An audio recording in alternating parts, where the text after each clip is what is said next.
Namo tassa bhagavato arahato samma sambuddhassa. Namo tassa bhagavato arahato samma sambuddhassa. Namo tassa bhagavato arahato samma sambuddhassa.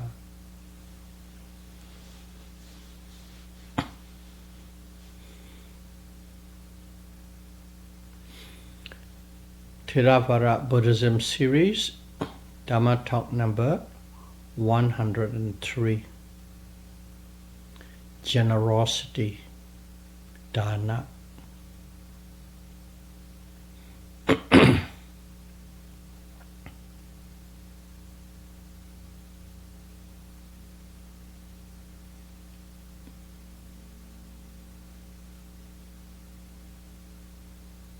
A yogi request to give a Dhamma talk on the generosity dana.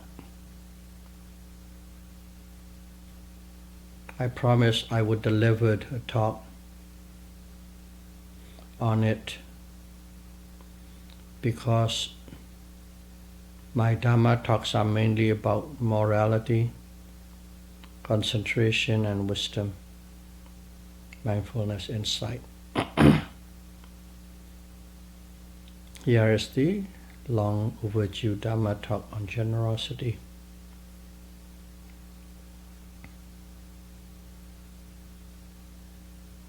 Giving, sharing, and charity of materials and services falls all under generosity, dana.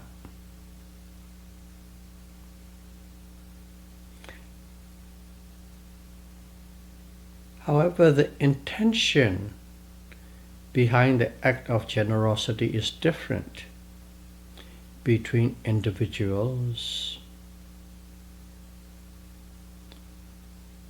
Some have hidden agendas behind them, such as getting fame and fortune, or creating indebtedness to the receiver with the expectation of a favor in future.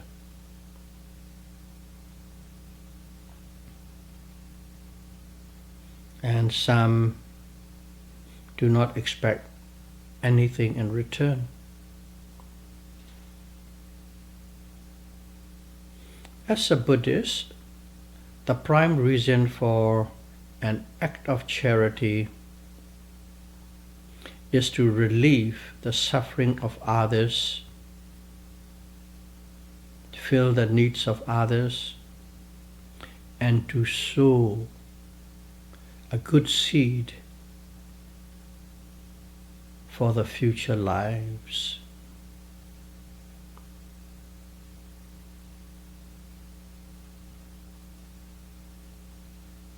Because whatever one does, there's always the result follow sooner or later. One always gives with respect and within one's means. Because if you give beyond your means, you will be in a state of stress all the time.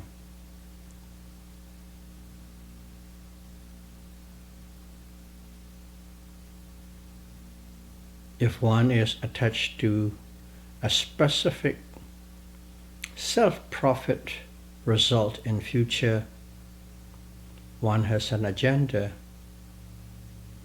and that is not pure giving.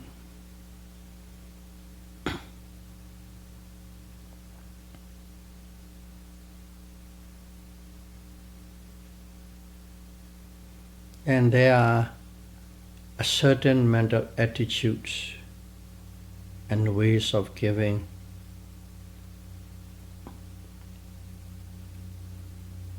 Pure giving or true giving is associated with happiness and joy before, during, and after the act of generosity. One does not look for any return in this life or in future lives.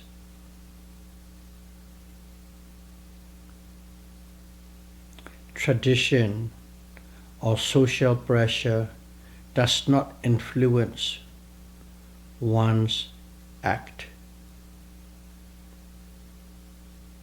One gives because it is wholesome and proper.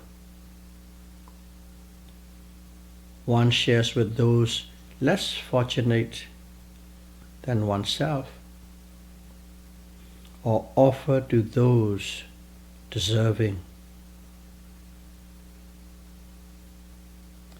Such actions with good intentions always bear fruits in future lives.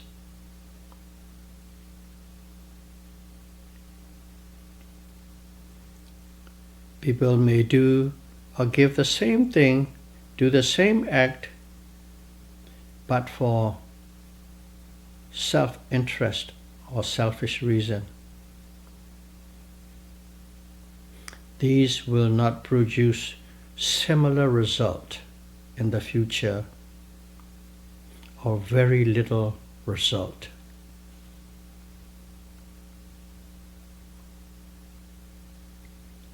It is the volition behind the generosity that makes good karmic result, vipaka.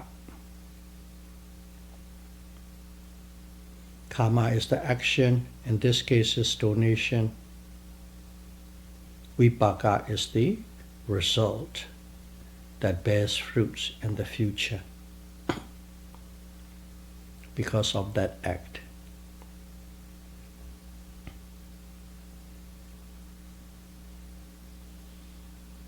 An individual with pure giving has faith in the law of cause and effect. Or you can call it karma and karma result, karma vipaka. They really understand and have faith and confidence in that law.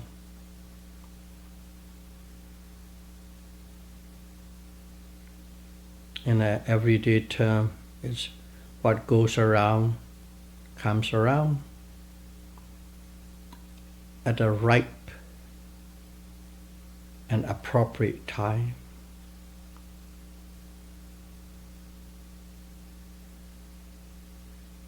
Such kind of faith-related giving, it has benefits in future lives. There one is rich, wealthy, affluent, beautiful and handsome. It's written in the scripture, with a lovely complexion and graceful. And one is an inspirational figure. So, those who give, share or donate with faith in the law of cause and effect. Also, another way is giving respectfully and attentively. It is necessary. One doesn't provide something you give like throwing a bone to a dog. There's no respect or attention. And when you give something essential and useful.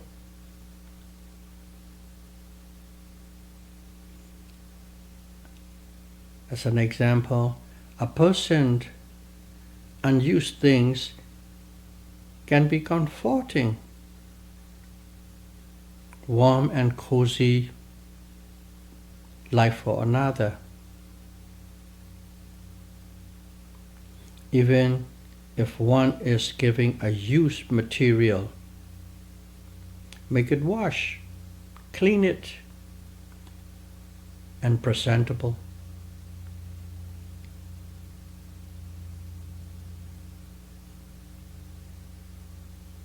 Wealth is a constant future outcome of generosity, period. The more you give, the more you get back. And also, giving with respect and attentiveness gives you an abundance of many varieties of things comes to your life, future lives. Respect and attention that you give while giving manifests as a voice of authority in the environment where one roams around. You are an authoritative figure, especially with one's children, spouses, attendants, and walkers. They heed your voice.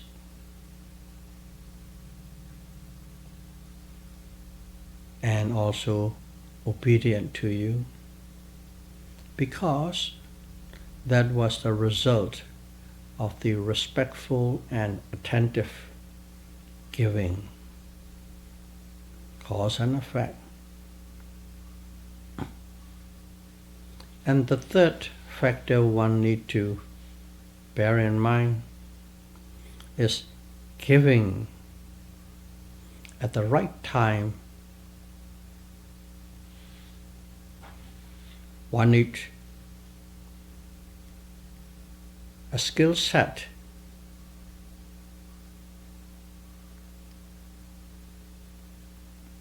that's one of the skill set one needs, giving at the right time. So, what is giving at the right time? In general, we understand,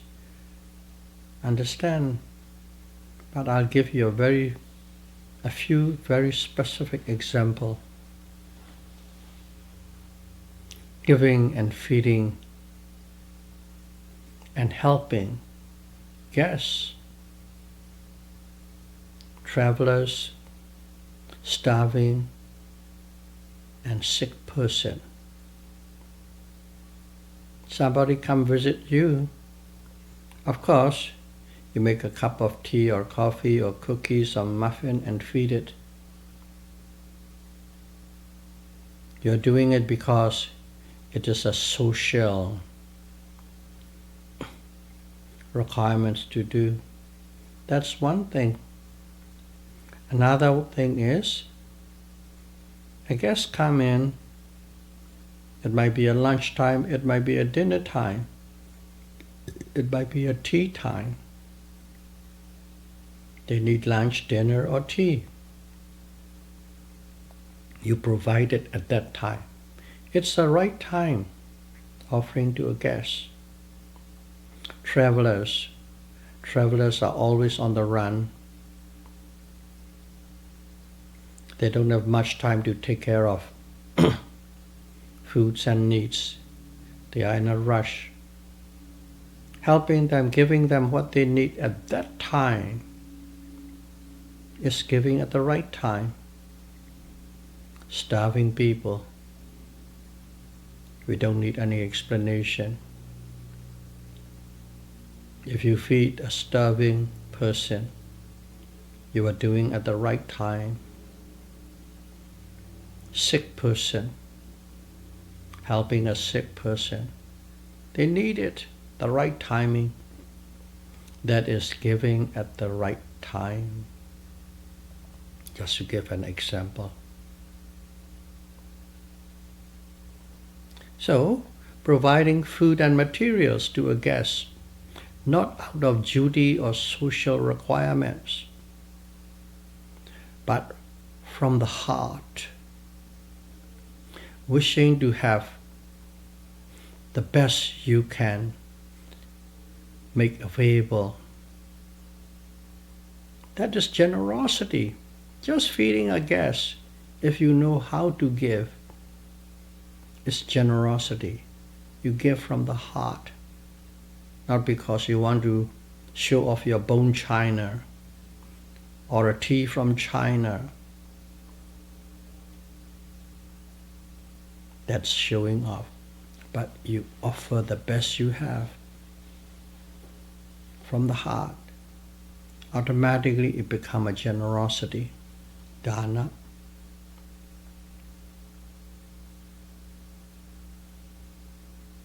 Such giving, of course, riches and wealth are assured in the future.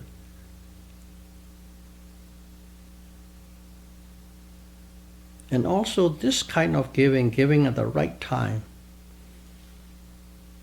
Another benefit is you have these riches and wealth starting from the first stage of life while accumulating education. What it means is a person might be poor throughout life, and at the age of 70 you have a lottery and you become rich. But you suffer about 70 years or deal with poverty. But in this case, people who donate at the right time, the riches come right from, so to speak, birth. The first stage of life is called acquiring education in the Asian culture. Second stage is acquiring wealth. Third stage is acquiring spirituality in general. So, right from the first stage, in other words, from the moment you were born, so to speak, till about 20, 21, 22, you are quite well off. You don't have to worry anything about or looking back regarding the financial material support. You got it.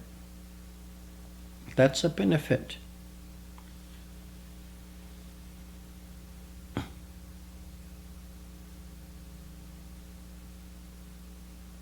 Things of need and help. You need something, you need some help. Automatically there's always abundant comes to you in times of need. You need something, voila, it comes. You need some help, somebody show up. It seems like accidentally, but these are the result of the timely donations.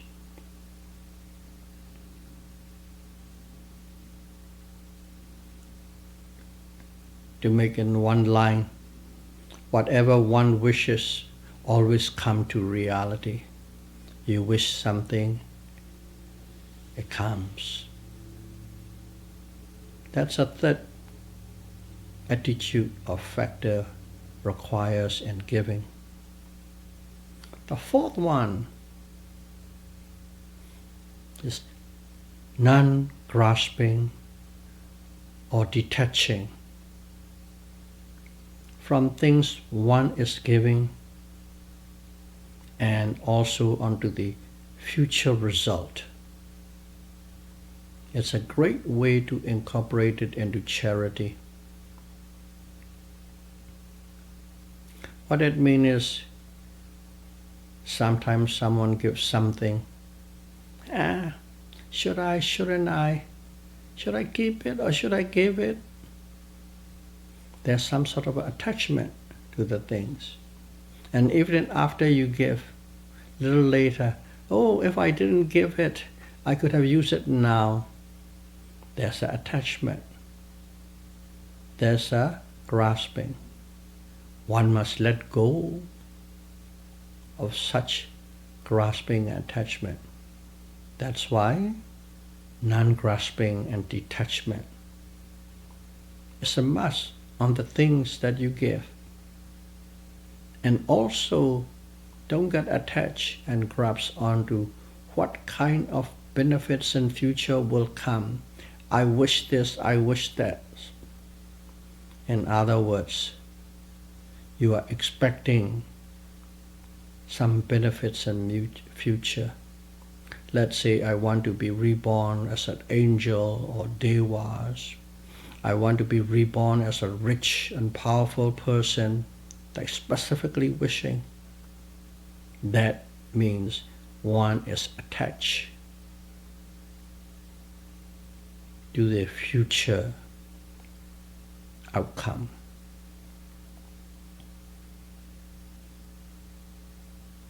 So such kind of non-grasping detached giving is, of course, always riches and wealth. Apart from riches and wealth, one's mind inclines to exquisite things and plenty of sense pleasures. One likes and also can use excellent and luxurious item. Automatically, in the next life, one's mind is inclined to the good things, loves the good thing, in other words, all the 5 sense pleasurable things. Always like to use a good one, never a used one, always want to have a brand new one, good quality. Let's say modern way, good designer clothes, good jewelries, 5-star hotel,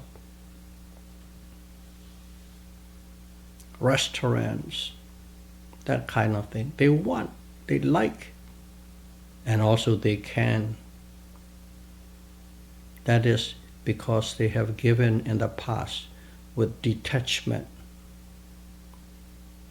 to the things that they give and detached to what might have come in the future. That's a 4th way.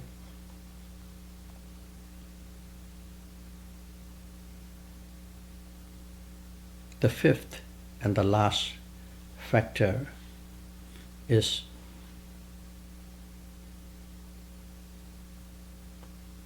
giving without harming. What does it mean, giving without harming? Let's say to outdo someone else charity for fame, and putting the other side down, other people down, is an action that harms other. Oh, those guys are doing some charity work. I will go do it even bigger than them. It's not that you want to do charity, you want to outdo them. Competition mode, fame. Or, I'll show them what they are doing is nothing. And you go and do a big one to put them down, to belittle them. That is harming others through an act of charity.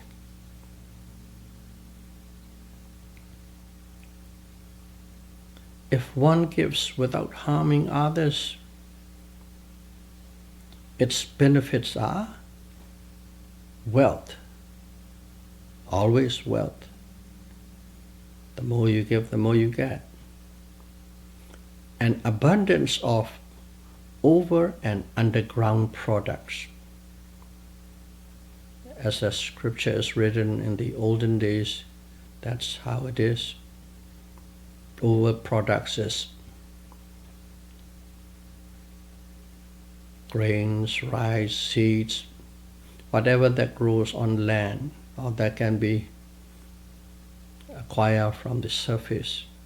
Underground is metals, minerals, but in the olden days it's like gold and silvers and jewels that comes from underground.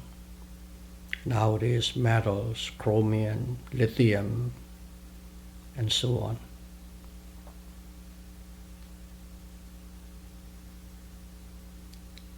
And you have abundance of them. Not only that, and all other accessories. You live in a house, now modern day, what are the accessories? Great cars, great furniture, great televisions, the biggest protection, and so on and so on and so on. All these things, you have an abundance. That is from giving without harming others. And most of all, what is really important is all these things that you have, 5 kinds of enemies cannot destroy it, cannot destroy your wealth achieved from non-harming generosity. So what are the 5 great enemies of your wealth? One is water, flood, fire, no need to explain. This one is interesting. They call it the kings in the olden day, or the rulers. Nowadays, government. Government can seize control of your property, or institution, authorities, and take away your property. That's also your enemy of your property. And thieves and robbers. That is the 4th enemy. The 5th enemy is greedy and unloving close relatives and children. Some parents have children who are always thinking, scheming how to get money out of you, and if possible your whole wealth, and put you into a old age home or sanitarium, finding some loophole. If you don't have children, it might be your close relatives. They pretend like they love you, but what it is they love what you have. Those are the 5 enemies: water, fire, government, thieves, and unloving close relatives. They cannot destroy you. There was one story, but as a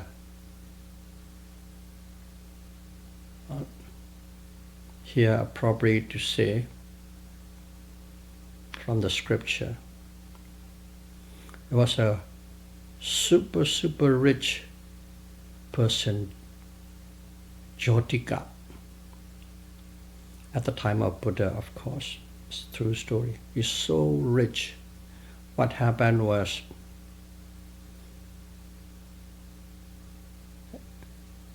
as a king called Bimbisara, his palace looked like a shed compared to this Jyotika's property and mansion, that rich. And the king even have to sometime go and see and admire his property and mansions. And this king has a son. Okay.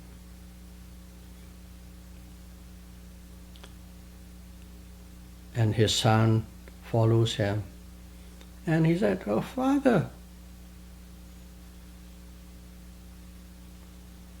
Why are you admiring his? You are the king. Take away his property. If I am the king, if I become the king, I will take away his property and make it own.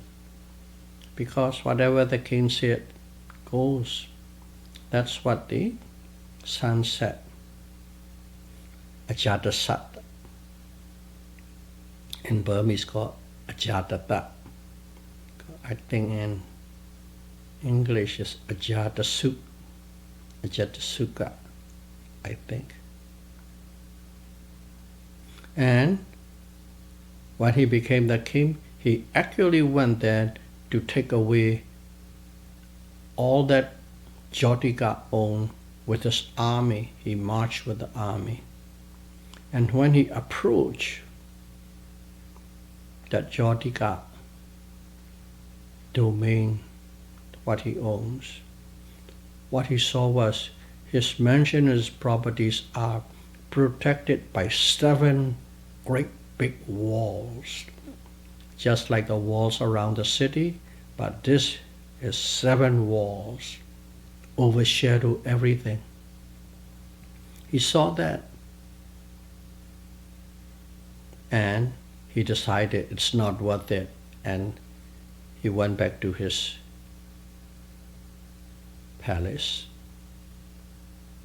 But it is in his mind that what he sees, not that Jyotika built 7 walls of 7 great walls to protect the property.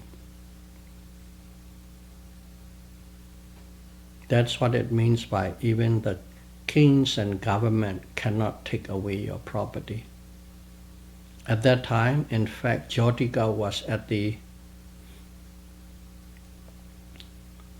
monastery where the Buddha was and taking some upasana, like precepts, observing the full day, let's say 8 precepts, 9 precepts. That's a story. It's in the scripture. Because that Jyotika in the future, in the past, had given enormous amount of wealth as donation without harming anybody. That is the benefit, the result of such giving. From the Buddhist point of view, the benefits received from the generosity are more significant or better in many folds from those endowed with morality, concentration, and wisdom than those who have less in these qualities or lack of it. To simplify it, if you give it to the good, wholesome, upright, decent people, your benefits will be fantastic.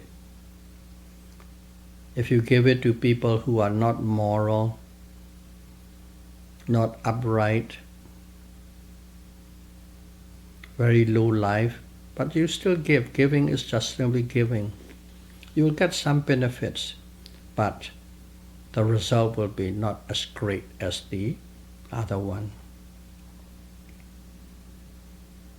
So it is the morality and integrity of a person that you are giving is directly related to what kind of benefits you will be receiving.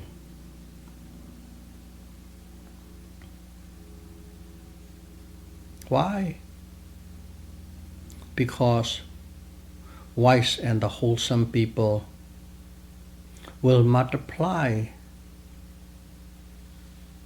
the constructive thoughts, speech, and deeds, utilizing one's gift. They are using their gifts, but at the same time, these kind of people keep on doing good things for others In other words, it is multiplying, multiplying. You are supporting a good cause.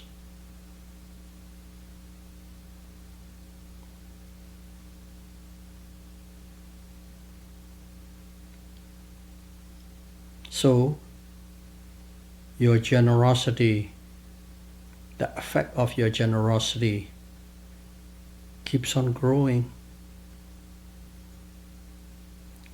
And the benefits also continue. It doesn't stop at the moment. It keeps on going because you prolong the good actions of others with your donation. But foolish people will not expand healthy actions, good and wholesome actions, using your donation. They come in, they will just go out and use it. Who knows for what? Or maybe go take your donated funds and go buy an alcohol and drink. A possibility. That's what I mean by when you donate to them. Giving is good, but these people do not utilize for the good purpose.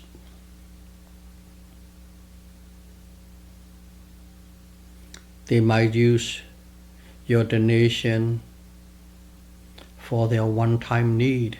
Okay. I'm really hungry, I'll go out and eat it. This time I'll go and eat at a good restaurant, good food. Go and eat and they feel happy and satisfied. Yeah, it is good for you too, but it doesn't multiply like the other one for the good cause. It's only for the needs, but still it's good for the donor. But benefit will not be as great as the other. That is how Buddhists view donation or generosity and its benefits relation. Because of that, integrity, morality, uprightness, these people will call it the wise people. Wise people. Among the wise, Buddha and the Arahants are the highest order because they have uprooted all mental defilements without greed, anger, and delusion. They uproot it. And they are always striving to help others, to make other people's a better life. That's why Buddha and Arahants are of the highest order among the wise. Pali is called Sappurisa.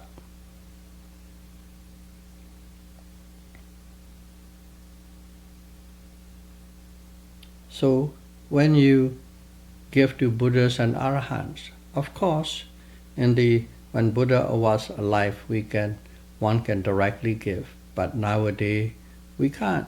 But it is just its qualities and the respect that we give. That's why we have pagodas and monasteries and shrine rooms. It is more of a symbol.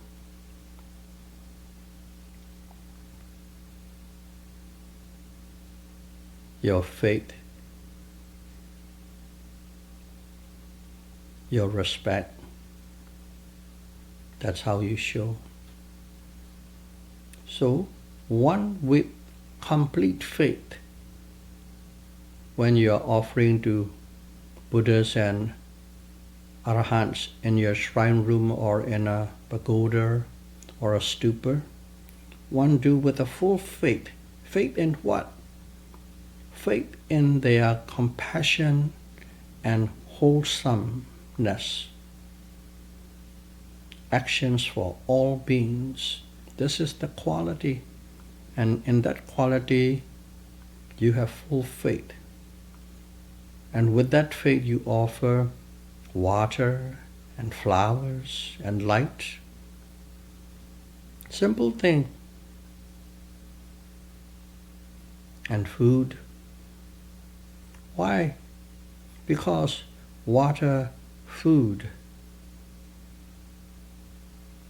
is the basic thing for your existence.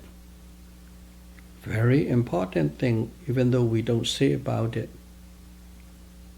So, something precious to life, water and food. Flower is decorative.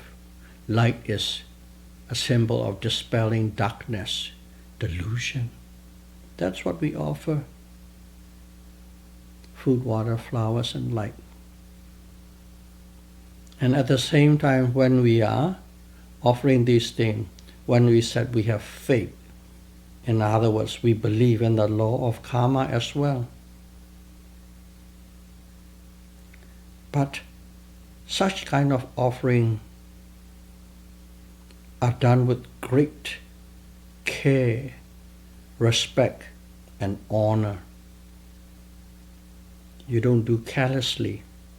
It's just a simple, put the water on the shrine room, put the flowers.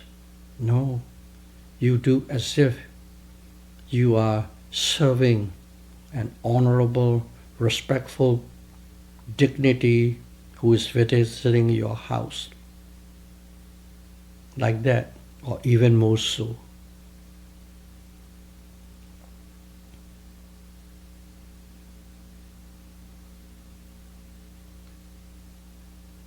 So, offerings are done with great care, respect, and honor. And also, one offers the first seasonal fruit and flowers without any tinge of grasping for the products or for the future result. What it is seasonal fruit. It's a time, the timely gift. The first mangoes that come in, the first flower that bloom,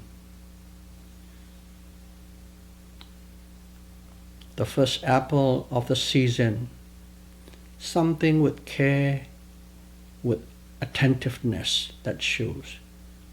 And it is, these kind of seasonal fruits are timely. Seasonal flowers are timely. And that shows the respect as well. And you give it these things without any grasping. Oh, I love to eat it. Oh no, I have to go there. Then that's a little tug of war going in your mind. Offer it first. And also don't expect any future result in return. And you offer all these things without distressing others. Without distressing others means don't give a burden onto any other people on what you are doing. Don't make them stressful. That is non-harming. That is how you offer to the Buddhas and the Arahants.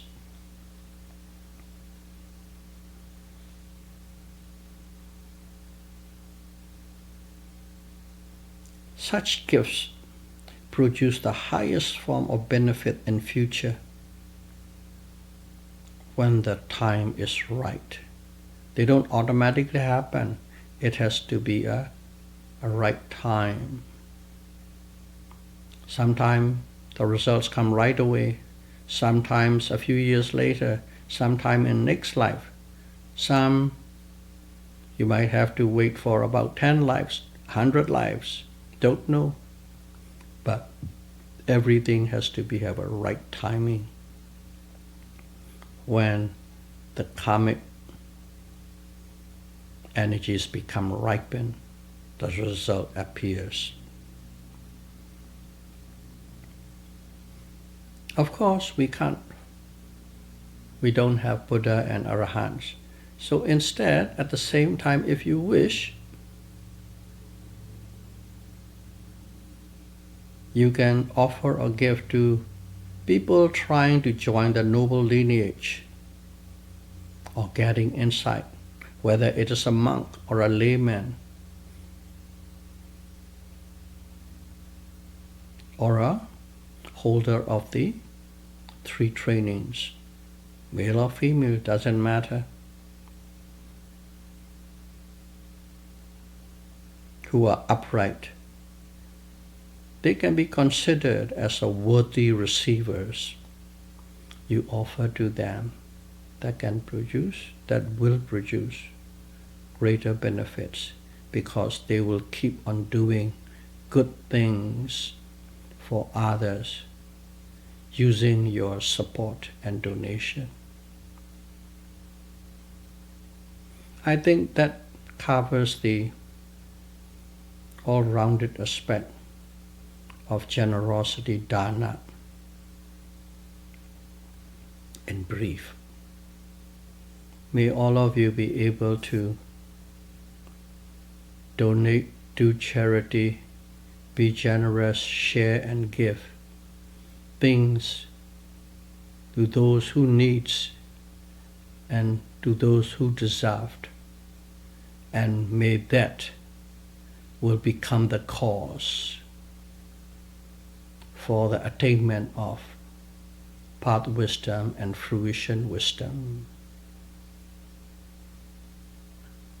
Sadhu, sadhu, sadhu.